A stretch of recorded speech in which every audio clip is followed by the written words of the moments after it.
Bismillahirrahmanirrahim. Assalamualaikum warahmatullahi wabarakatuh. Salam sehat, salam pijar. Saya Rohaini Nur Eli, Pengabas KCD Wilayah 7 Dinas Pendidikan Provinsi Jawa Barat. Selamat datang pada video praktik fasilitating dengan alur Dias. Pada video ini, Bapak Ibu Akang Teteh akan menyaksikan fasilitating dengan alur definisikan, ide dicurahkan, analisis dampak, simpulkan. Melalui kegiatan ini, semoga Bapak Ibu Akang Teteh akan mendapatkan gambaran terkait tahapan fasilitatif dan dapat menerapkannya dalam tugas di satuan pendidikan. Selamat menyaksikan.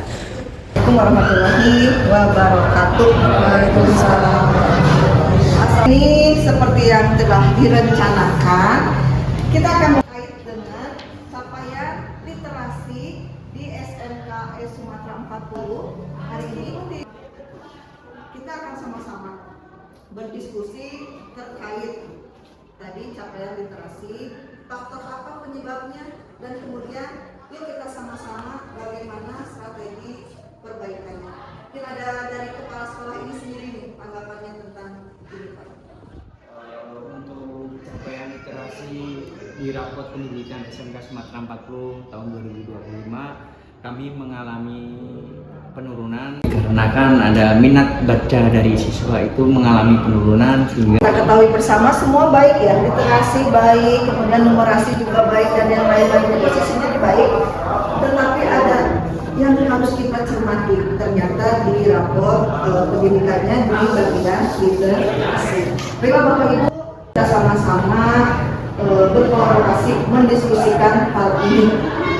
Kemudian Bapak Ibu, kita akan menggali informasi nih terhadap literasi ini.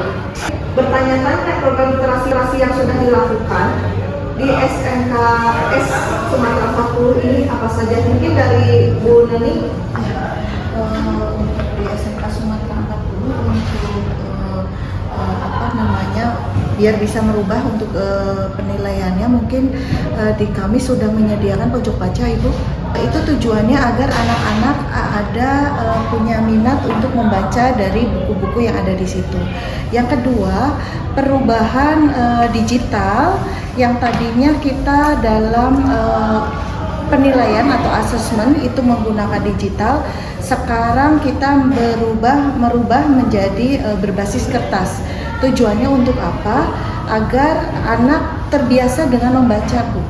Kita sudah ada beberapa program nih. Yang pertama, kita lihat memang ada pojok baca. Tetapi apakah sudah dilaksanakan maksimal atau belum? Ya, mungkin dari guru produktif nih. Gimana guru produktif? Kalau untuk guru produktif, mensiasati anak-anak membiasakan literasi itu biasanya kita memadukan antara materi dan praktek. Ibu Sandra sendiri sebagai guru produktif bagaimana? Kalau untuk di kelas RPL sendiri, untuk bagaimana cara anak agar tertarik untuk ke literasinya, sama kita mengedepankan dulu untuk seperti di praktek itu kita ada langkah-langkahnya. Jadi kita kasih tahu terlebih dahulu kepada anak untuk langkah-langkahnya seperti apa.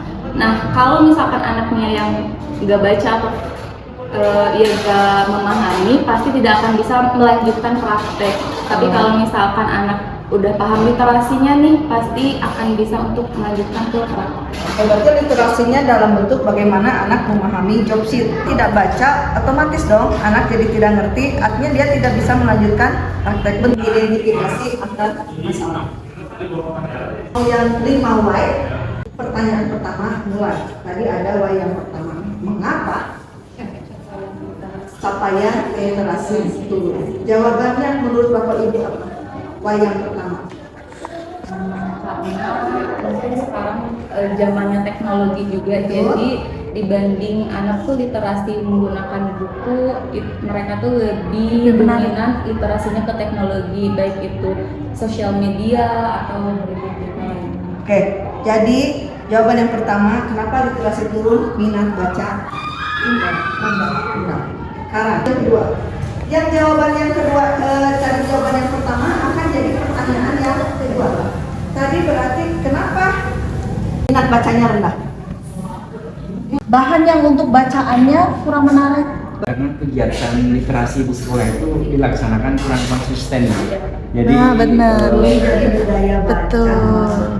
Berarti kegiatan literasi belum konsisten.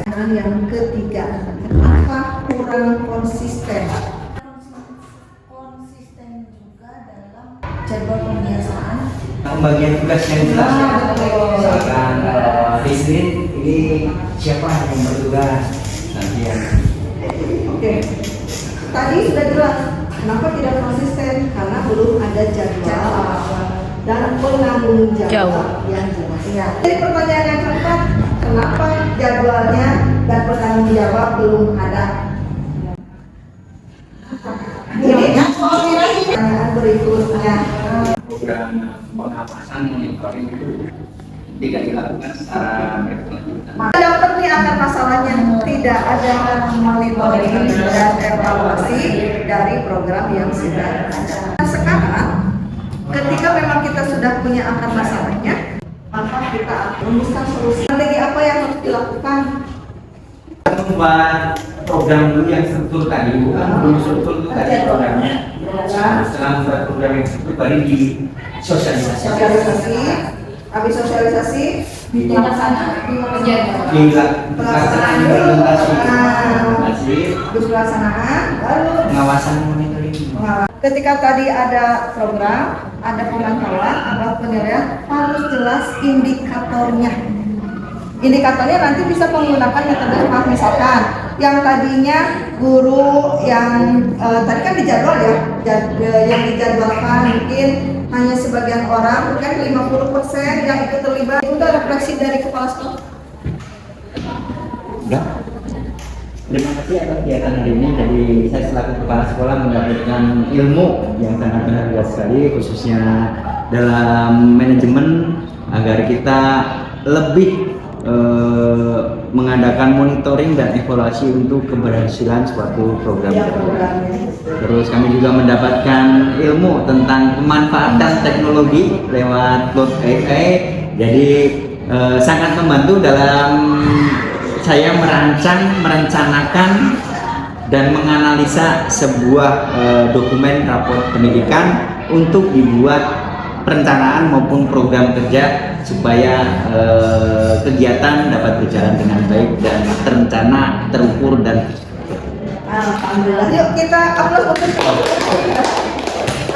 berarti kali ini jadi Bapak juga di kegiatan fasilitasi capaian literasi ini tadi kita jadi tahu bagaimana mengidentifikasi akar masalah dari literasi, turunnya literasi di SMKN Sumatera 40. Strateginya akan bagaimana?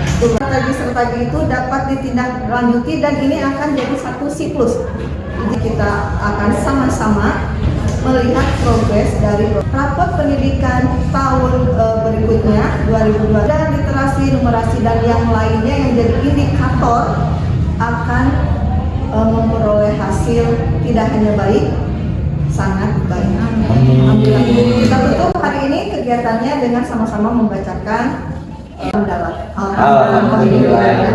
Kami mohon Bapak Ibu buat kerjasamanya sukses terus untuk SMKS Sumatera 40. Demikian praktik fasilitating dengan alur GIAS yang dapat saya tampilkan. Terima kasih atas perhatian dan partisipasi Bapak Ibu, Akang Teteh. Wassalamualaikum warahmatullahi wabarakatuh.